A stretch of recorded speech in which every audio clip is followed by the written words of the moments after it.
부모가 자식을 사랑하는 사랑, 그 사랑보다 자식이 그 부모를 더 사랑하는 집은 세상에 없습니다.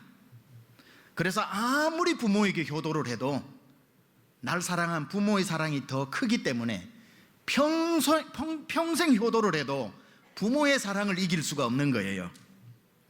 아무리 우리가 효도를 많이 해도 부모께 받은 사랑을 다 갚을 수 없어서 효도는 잠시 하는 게 아니라 죽을 때까지 평생 해야, 그래도 다 못 갚는 게 부모의 사랑입니다.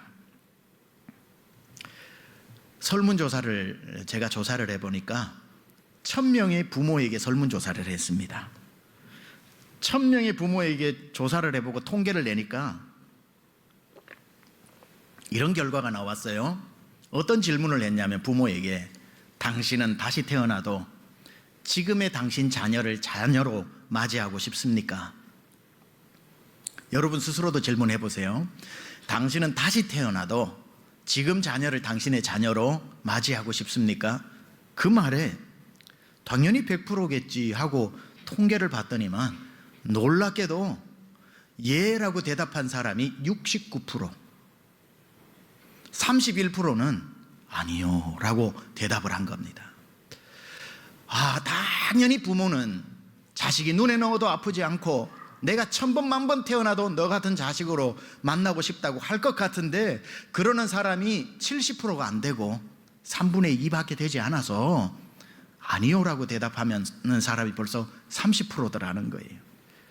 이 통계를 보면서 저는 오히려 감동을 받은 거예요. 어떤 감동을 받았냐면은, 부모라고 자식이 다 마음에 드는 건 아니구나, 다 눈에 넣어도 아프지 않은 것이 아니구나, 태어나서 지금까지 상처만 주는 자녀들도 있는데 통계가 70%지 그 30% 아픔을 주면서도 키워내는 부모는 100% 다 키워내잖아요. 마음이 그렇다는 거지. 그러니 너무 우리는 부모가 자식이 저절로 좋아서 그런 사랑이 나오는 것 같아도 아닌 거예요. 알고 보면 너무 아프고 너무 밉기도 하고 어떨 때는 너무 가슴이 찢어지기도 하고, 내 기회가 있어 다시 태어난다면 이제 다시 만나고 싶지 않은 자녀라고 할지라도 사랑을 포기하는 부모가 없더라는 거예요. 가슴이 찢어져도 사랑하고 가슴이 미어져도 사랑하고, 정말 다시 보고 싶지 않은 마음이 굴뚝같이 올라와도 내 너를 버릴 수 없어 사랑하는, 오히려 이 통계가 저는 포기하지 않는 부모의 사랑 때문에 더 감동이 되더라는 거예요. 그러니 이 세상에 하나님 사랑 말고 부모의 사랑보다 큰 사랑은 없는 것 같아요. 부모의 사랑보다 하나님의 사랑이 왜 더 크냐면, 하나님의 사랑은 대신 죽어주시는 사랑이기 때문에 부모보다 한 수 높습니다. 대신 죽어주시는 사랑은 하나님밖에 안 하셨기 때문에 하나님 사랑이 최고고, 하나님 사랑 다음으로는 부모님 사랑을 따라갈 사랑이 없는 거예요. 그래서 하늘 아래 그 무엇이 높다 하리요 넓다 하리요, 어버이의 사랑은 가히 없어라. 부모의 사랑은 하나님 밑에서는 최고 큰 사랑이더라는 거예요. 그러다 보니까 우리는 부모님께 아무리 효도했다고 해도 할 만큼 했다는 말을 할 수가 없는 것입니다. 하나님 사랑 제일 커서 하나님의 사랑을 우리가 갚으려면 영원히 갚아도 갚을 수 없는 사랑은 하나님의 사랑이고, 부모님의 사랑은 이 땅에 사는 동안 갚아도 갚을 수 없는 사랑이 부모 사랑입니다. 하나님 사랑은 영원히 못 갚는 사랑이고, 부모님의 사랑은 이 땅에서는 다 못 갚는 사랑이 부모의 사랑입니다. 그래서 오늘 본문에 우리가 왜 이 귀한 부모님께 효도를 해야 하는가에 대해서 짧지만 한 3가지로 살펴보려고 하는데, 짧으니까 오늘 본문 1절에서 3절을 같이 한번 다시 봉독해 보겠습니다. 시작.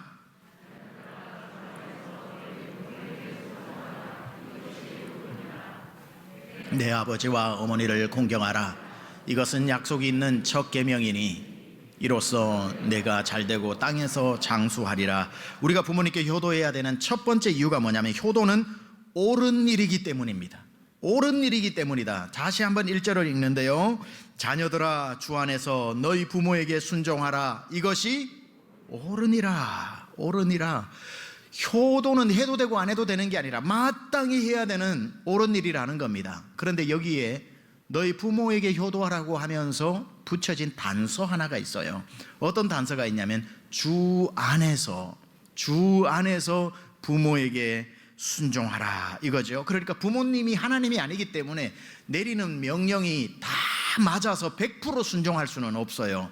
그러나 주 안에서 내리는 명령은 순종하라는 거예요. 그렇다면 부모님이 주님 밖에서 내리는 명령이 있겠죠. 다른 말로 하면 하나님의 말씀과 반대되는 거, 그건 순종할 수 없겠죠. 아무리 우리가 효도를 해야 되지만, 예를 들면 이런 거는 죄송하지만 순종할 수 없는 거예요. 부모님이 예수님을 안 믿고 자녀가 예수님을 믿어서 교회를 열심히 다니는데 부모님이 자녀를 불러놓고 야 이놈아, 우리 집이 대대로 유교 집안이고 너는 장손이여 이놈아, 네가 어떻게 예수를 믿냐, 오늘부터 예수 믿지 마. 그러면 그 말은 주님 밖에서의 명령이니까 들을 수가 없다는 거예요.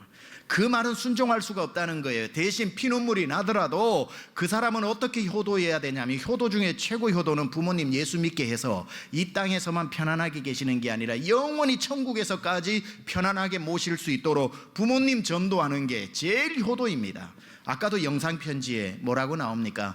어머니 아버지 소원이 있다면 교회 나와서 어머니 아버지 천국까지 모시는 겁니다. 이게 제일 효도지요. 따라서 부모님이 하시는 명령 중에 주님 밖에서의 명령은 다 순종할 수 없지만, 오늘 성경의 말씀처럼 주님 안에서 내리는 명령은 부모님께 순종하라는 거예요. 주님 안에서 내리는 명령이 뭐냐? 부모님이 하나님의 말씀을 기준으로 가지고 자녀를 가르칠 때는 따지지 말고 순종하라는 거예요. 부모님이 주님 안에서 내리는 명령이 어떤 것들입니까? 이런 거죠.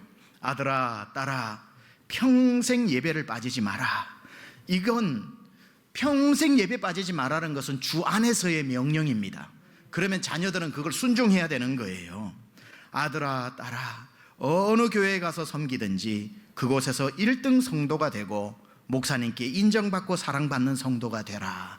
이건 부모님이 주 안에서 내리는 명령입니다. 그러니까 순종해야 되는 거예요. 아들아, 딸아, 아무리 형편이 어려워도 11조 빼먹지 마라. 그건 하나님의 것이다. 주 안에서의 명령인 겁니다. 아들아, 딸아, 감사한 일이 있을 때는 감사헌금 하나님께 꼭 드려라. 평생 감사거리가 끊어지지 않는 비결이란다. 아들아, 딸아, 교회 갈 때는 가능하면 일찍 가고 예배 드릴 때는 가장 은혜되는 자리에 앉아서 예배 드려라. 주 안에서의 명령인 겁니다. 아들아, 딸아, 선교사님이나 어려운 교회 목사님 만나거든 빈손으로 보내지 마라. 선교사와 목사가 되지 않고도 그분들이 받는 상을 받는 비결이란다.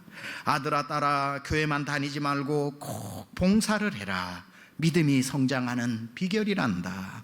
아들아, 딸아, 피곤해도 가능하면 새벽을 깨워 기도하고 하루를 시작해라. 성공의 비결이란다. 아들아, 딸아, 악한 일에는 미련하고 선한 일에는 지혜로운 사람이 되어라.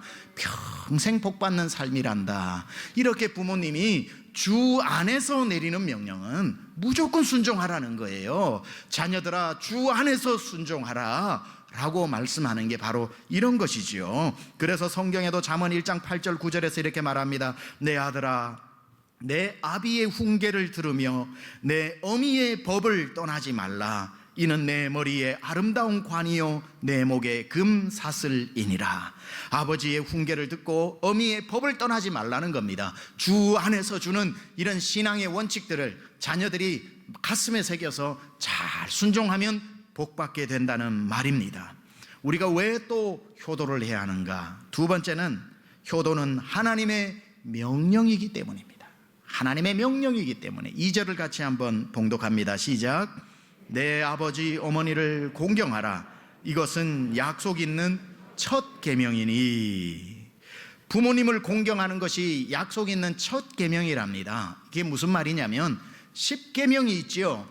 10계명 중에 1계명에서 4계명은 대신관계, 하나님을 향한 계명입니다. 그리고 난 뒤에 5계명부터 10계명까지는 대인관계, 사람을 대하는 것에 대한 계명입니다. 여기서 첫 계명이라고 하는 것은 사람을 대할 때의 첫 계명인 5계명. 그래서 10계명의 5계명이 뭡니까? 내 부모를 공경하라. 이것이 약속이 있는 첫 계명이라고 이야기하는 것.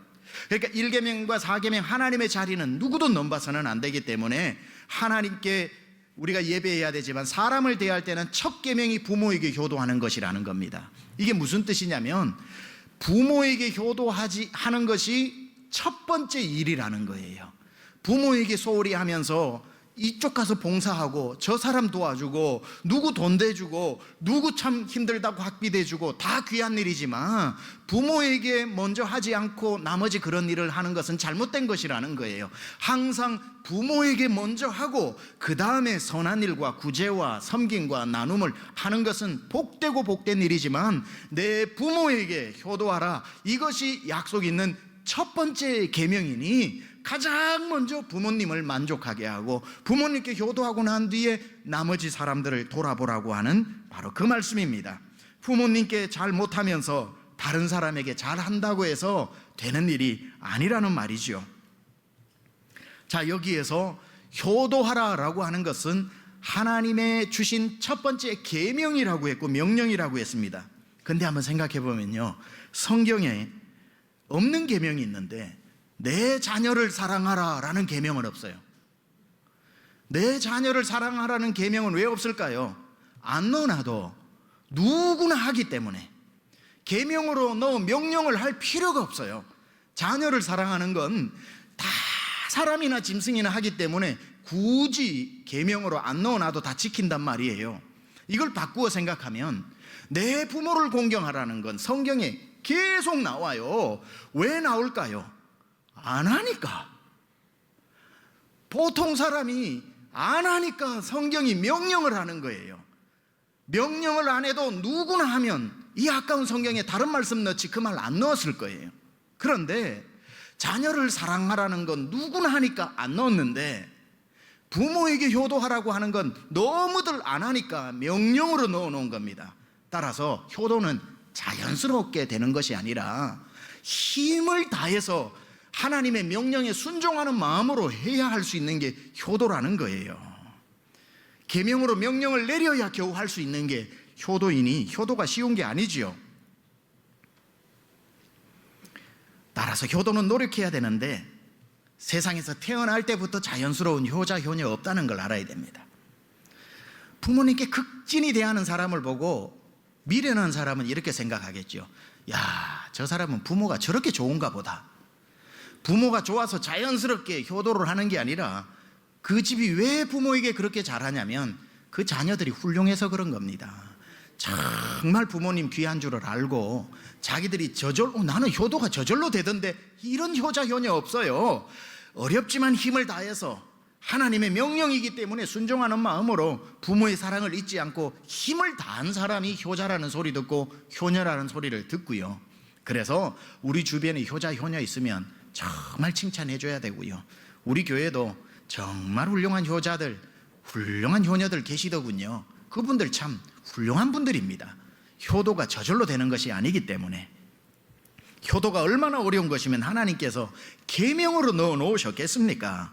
계명이 된 이상 이건 해도 되고 안 해도 되는 게 아니라 이제 명령이라는 것을 알고 순종해야 되는 겁니다. 어릴 적에 제 기억으로 초등학교 때 국어책인가에 나온 시조인데 송강정철의 그 시조가 참 기억이 납니다. 어버이 살아실제 섬기기를 다하여라. 지나간 후면 애달다 어이하리. 평생에 고쳐 못할 일이 이뿐인가 하노라. 부모님이 천년 만년 계시나요? 어버이 살아실제 섬기길랑 다하여라. 지나간 후면 애달다 어이하리. 평생에 고쳐 못할 일이 이뿐인가 하노라. 부모님 돌아가시면 내가 후회한다고 다시 태어나시나요? 지나가면 그뿐인데 평생에 고쳐 못할 일이 효도가 아니겠습니까? 그래서 부모님께 효도를 해야 하는 겁니다. 세 번째, 왜 우리가 효도를 해야 하는가? 우리가 땅에서 잘 되고 장수하는 비결이기 때문이랍니다. 3절 같이 읽어봅니다. 시작. 왜 효도를 하는데 내가 땅에서 내가 잘 될까요? 내가 부모님께 효도를 하는데 왜 내가 땅에서 잘 되고 내가 장수를 할까요? 국민학교 때 책에 제 기억으로 맞다면 초등학교 책에 제가 읽었던 내용입니다. 고려장이라고 하는데 고려시대에 부모님 메고 산에 갔다 버렸다 하는데 제가 조사를 해보니까 우리 한국에 그런 역사가 없대요. 그거는 잘못된 전설이랍니다. 진짜 어려울 때 그런 일이 왕왕 있었지만 한국에는 법으로 정해놓은 적 그런 게 없었고 일본에서 넘어온 거라 그러더라고요. 그래서 우리 한국은 효도하는 민족 맞습니다. 그래도 하여튼 책에 거기에 교과서에 있었던 내용인데 이런 내용입니다. 노인을 산에 버리는 그런 어떤 풍습이 있던 고려장 때 아버지가 아들에게 시켜서 지게를 짊어지면서 할머니 산에 갖다 버리고 오라고 했더니 할머니를 지게 지고 가서 그 손주가 안전한 곳에 할머니를 숨겨두고 다시 지게를 지고 마당에 나타나니 아버지가 화를 내면서 야 이놈아 지게 버리고 오라 했더니 왜 그걸 또 가져왔냐 그러니 아들이 이야기할 때 아버지 갖다 버릴 때 쓰려면 지게 필요하죠 이렇게 이야기를 해서 정신이 번쩍 들어가지고 할머니 어디 계시냐 빨리 모시고 오너라 그래서 할머니 다시 모시고 왔다는 얘기가 아직도 제가 기억이 납니다. 효도를 내가 하는데 왜 내가 땅에서 잘되고 장수하냐면 내가 효도하는 뒷모습을 자녀들이 보고 있기 때문에 효도는 저렇게 하는구나, 극진히 잘 모시는구나, 평생 근심이 없게 하는 거구나 라고 하는 것을 보고 자녀들도 효도의 기준을 정하는 거예요. 나도 우리 어머니 아버지 저렇게 효도해야지, 저렇게 잘 모셔야지 해서 내가 효도하면 자녀들이 내 모습을 보다가 나에게 효도하기 때문에 내가 땅에서 잘 될 뿐 아니라 장수하게 되는 복을 누리게 되는 겁니다. 그래서 부모에게 효도하면 왜 잘 되고 장수하냐면 첫 번째 자녀가 보고 있기 때문이고, 왜 부모에게 효도하면 우리가 잘 되고 장수하느냐 두 번째 이유가 뭐냐면은 그렇게 효도하면 부모님의 마음이 즐거워서 우리를 위해 기도해 주시기 때문에, 부모의 마음이 기뻐야 부모님이 기도를 한 번 할 거 10번 합니다. 그럼 부모님이 자녀를 위해서 기도할 때에 온 세계를 다 돌아보세요. 부모의 기도는 한 가지입니다. 우리 자녀들 잘 되게 해주세요. 우리 자녀들 건강하게 해주세요. 잘 되고 장수하는 게 다 부모의 기도에서 나오는데, 부모에게 효도하지 못해서 부모님이 기도를 해도 근심밖에 없고 한숨밖에 없고 눈물밖에 없다면 무슨 축복의 기도가 나오고, 부모의 마음이 기뻐야 하루에 3번밖에 기도 안 하던 거 기분 좋아 10번도 기도해서 우리 아들 잘 되게 하고 우리 딸 잘 되게 하고 무병하게 해달라고 하는 기도, 마음이 즐거우면 10번, 20번, 1000번, 100번 나오는 거 아닙니까? 여러분, 이삭이 자기 아들 야곱하고 해서 밥을 먹었다고 축복하고 안 먹었다고 축복 안 해줍니까? 축복해 주지요. 근데 성경이 뭐라 그럽니까? 나아가서 짐승을 잡아 요리를 해서 아버지께 대접하고 마음을 즐겁게 하여 축복 기도를 받으라 그러잖아요. 부모의 마음이 즐거워지면 100% 축복 기도해 줄 거 500%가 나오는 거예요. 그러니까 효도를 하게 되면은 부모님의 기도가 저절로 나오게 하기 때문에 부모의 기도가 잘 되고 장수하게 되려고 하니까 그 응답이 나에게 임해서 잘 되고 장수하게 되는 복이 있더라는 겁니다. 그래서 부모에게 근심이 되지 말고 부모님께 효도를 하는 것이 그렇게 이 땅에서 잘 되고 장수하는 비결이니, 여러분 부모님의 마음을 즐겁게 해드리는 만큼 부모님의 입에서 나오는 기도는 더 많은 복이 나오는 기도가 나올 줄 믿습니다. 잠언 23장 25절에 그래서 이렇게 말씀하죠. 내 부모를 즐겁게 하며 너를 낳은 어미를 기쁘게 하라.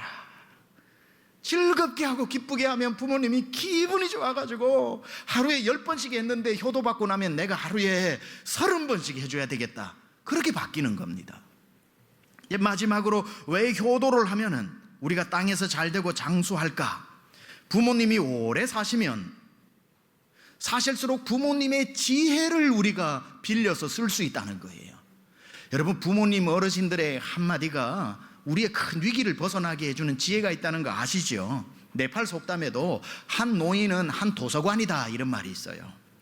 여러분, 80, 90 되신 어르신들 요즘 기계를 못 다뤄서 그렇지 지혜는 80년, 90년 묵은 그 지혜를 누가 따라갑니까? 여러분 댁에는 한 분도 없겠지만 술도 오래 담글수록 좋다고 그러는데, 연세가 많으신 분들이 가지고 있는 그 지혜는 아무리 네이버에서 검색해도 안 나옵니다. 지식은 네이버에서 검색하면 나오지만 지혜는 노인께 물어야 되는 겁니다. 부모님이 주시는 그 한마디 한마디가 아이고 요즘 시대하고 안 맞을 것 같아서 어머니는 모르는 소리 하지 마세요. 아버지는 그런 소리 하지 마세요. 요새가 어떤 시대인데, 여러분 시대에 안 맞는 말도 있지만 시대에 상관없는 지혜도 있는 거예요. 부모님이 그런 말씀을 하나씩 주실 때에 큰 위기를 벗어날 때가 있다는 거예요. 그래서 노인의 말을 무시하면 안 되는 것, 어머니 아버지의 말을 무시하면 안 되는 것. 가끔씩 어르신들 이렇게 하실 때 있지요. 집 나가는 아들을 붙잡고 딸을 붙잡고 야야, 나는 네가 지금 같이 동업하는 그 사람 영 불안하다 이렇게 말씀하실 때, 아이고 어머니 무슨 말씀 그렇게 하세요? 그 사람 같은 사람 못 만나요. 몰라서 그렇지 괜찮은 사람이에요 하고 그냥 무시하고 하다가 큰코 다치는 일들이 있죠. 부모에게는 설명하라면 설명을 못 하는데 느껴지는 뭐가 있어서 아닌 것 같아 그러면 조심하라는 겁니다. 부모의 말을 거역하지 말고 저렇게 말씀 안 하시는 어르신이 왜 저렇게 말씀하실까 생각을 하고 내가 모르는 그분만이 가지는 지혜가 있나 보다 해서 조심하면 큰일 당할 일도 벗어나서 땅에서 잘 되고 장수하게 되는 일이 일어난다는 거예요.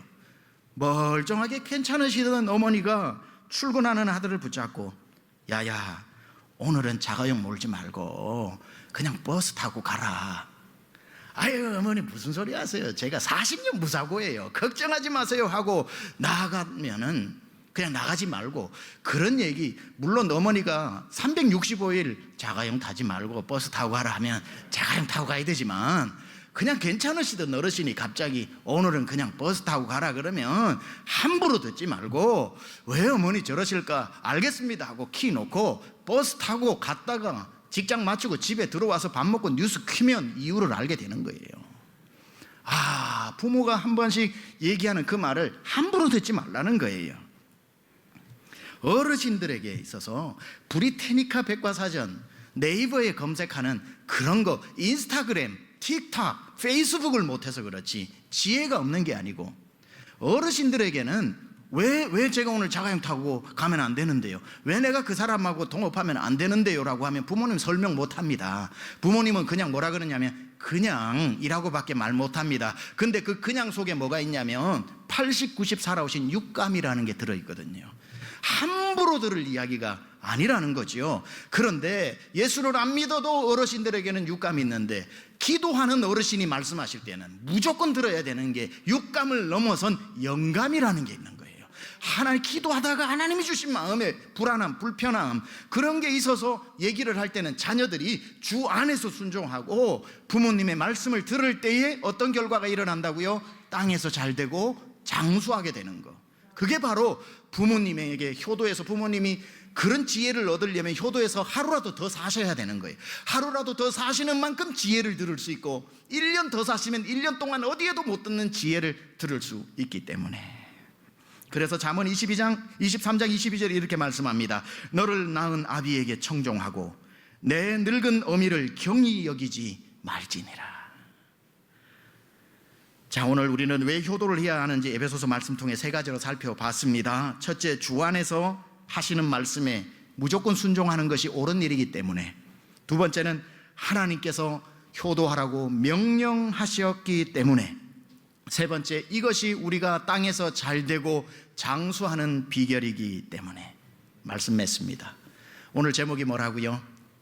꽃구경입니다. 오늘 앞에 제가 불러드린 그 꽃구경은 한 분도 하시면 안 되고요. 꽃구경 가자며 어머니 업고 가는 거짓말 꽃구경은 아무도 시켜드리면 안 되고, 제가 대신 꽃구경, 최고의 꽃구경, 이건 부모님이 아니라 자녀들에게, 효도해야 되는 자녀들에게 주는 부모님 꽃구경 시켜드리는 방법입니다. 잘 듣고 자녀들은 이 꽃구경은 꼭 시켜드려야 됩니다. 부모님이 제일 보고 싶은 꽃구경은 자녀들의 가정에 핀 웃음꽃입니다. 자녀가 행복하면 부모는 그냥 행복한 거예요. 자녀가 근심스러우면 그게 그렇게 근심스러운 거예요. 형편이 되지 않아 어머니 모시고 아버지 모시고 네덜란드 튤립 어디 장미축제 안 가도 자녀가 잘 살면서 그렇게 행복의 웃음꽃이 피어있는 그 꽃구경이 최고의 꽃구경입니다. 또 하나만 잘 들으세요.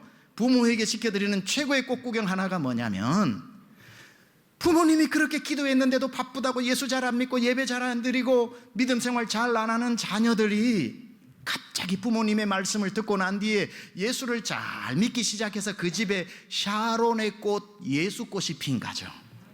샤론의 꽃, 예수의 꽃이 피어가지고 자녀 집이 그렇게 예수를 잘 믿는 걸 보는 것만큼 행복한 꽃 구경은 없답니다. 자녀의 얼굴에 웃음꽃이 피고 그 가정에 샤론의 꽃, 예수꽃이 피는, 이것이 가장 부모에게 드리는 효도일지인데, 우리 오늘 강남중앙 모든 자녀들 부모님에게 이 꽃 구경 다 시켜드리고 효도할 수 있기를 주님의 이름으로 축원합니다.